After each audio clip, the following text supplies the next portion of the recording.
ಬೆಳಗ್ಗೆ ಬೆಳಗ್ಗೆ ಮಸಾಲೆ ದೋಸೆ ಮತ್ತು ಸ್ವಲ್ಪ ರೈಸ್ ತಿನ್ಕೊಂಡು ಗಾಡಿ ಸ್ಟಾರ್ಟ್ ಮಾಡಿದ್ರು ಸೀದಾ ಊಟಿಗೆ ಹೋಗೋಣ. ಫಸ್ಟ್ ಬಂದಿದ್ದು ಬಂಡೀಪುರ ಫಾರೆಸ್ಟ್ ಎಂಟರ್ ಆದಮೇಲೆ ಅಬ್ಬಬ್ಬ ಏನು ಗುರು ವಾತಾವರಣ ಅಲ್ಲಿಂದ ಅಬ್ಬಬ್ಬ ಫುಲ್ ಕೂಲಾಗಿತ್ತು. ನೋಡಿದೆ ಕೂಡ ತುಂಬ ಚೆನ್ನಾಗಿತ್ತು. ಅಲ್ಲಿಂದ ಸ್ಟಾರ್ಟ್ ಆಯ್ತು ಗುರು. ಎಲ್ಲಿ ನೋಡಿದ್ರು ಜಿಂಕೆ, ಆ ಸೈಡ್ ಜಿಂಕೆ ಈ ಸೈಡ್ ಜಿಂಕೆ ಫುಲ್ ಅಂದರೆ ಫುಲ್ ಊಟಿ ಎಲ್ಲ ಮೋಸ್ಟ್ಲಿ ಜಾಸ್ತಿ ಜಿಂಕೆನೇ ಐತೆ. ಜಿಂಕೆ ನೋಡಿ, ಈ ಸೈಡು ಜಿಂಕೆ ಐತೆ, ಆ ಸೈಡು ಜಿಂಕೆ ಐತೆ. ಎಲ್ಲಿ ನೋಡಿದ್ರು ಜಿಂಕೆ ಐತೆ. ಇನ್ನು ಏನೇನು ಸಿಗುತ್ತೆ ಅಂತ ಥಿಂಕ್ ಮಾಡ್ಕೊಂಡೇ ಹೋಗ್ತಾ ಇದ್ದೀನಿ. ನೋಡ್ತದೆ ಎಲ್ಲ ರೋಡೆಲ್ಲ ಜಿಂಕೆನೇ ಐತೆ. ಅದು ಸ್ವಲ್ಪ ಮೂವ್ ಆಗಿ ಸ್ವಲ್ಪ ನೋಡಿದೆ, ಅಲ್ಲಿ ಯಾರಿತ್ತು, ಆನೆ ನಿಂತ್ಕೊಂಡಿದೆ ನೋಡಿ. ಅಲ್ಲಿ ಆನೆ ಎಲ್ಲ ನೋಡಿಕೊಂಡು ಸ್ವಲ್ಪ ಮೂವ್ ಆದ ಈ ಪ್ಲೇಸ್ ಬಂದ. ಅಬ್ಬಬ್ಬ ಏನು ಗುರು ಈ ಪ್ಲೇಸ್ ಇರೋದು, ನೋಡು ಮರಗಳು ಹೆಂಗೈತೆ, ಅಬ್ಬಬ್ಬ ಎಷ್ಟು ಉದ್ದ ಐತೆ. ನಾನು ಅಲ್ದ್ಮೇಲೆ ಚಿಕ್ಕವನು ಕಾಣಿಸ್ತಾ ಇದ್ದೀನಿ, ಹಂಗೈತೆ ಇವರ.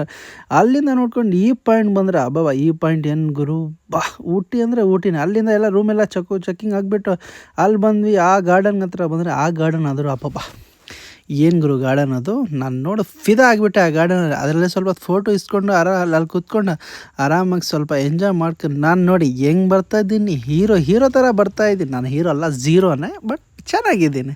ಬಟ್ ಅಲ್ಲಿಂದ ಸ್ವಲ್ಪ ಬೋರ್ಡಿಂಗೋಸ್ಕರ ಬಂದು ಬೋರ್ಡಿಂಗಲ್ಲಿ ಸ್ವಲ್ಪ ಎಂಜಾಯ್ ಮಾಡ್ಕೊಂಡು ಅದು ತುಂಬ ಚೆನ್ನಾಗಿತ್ತು.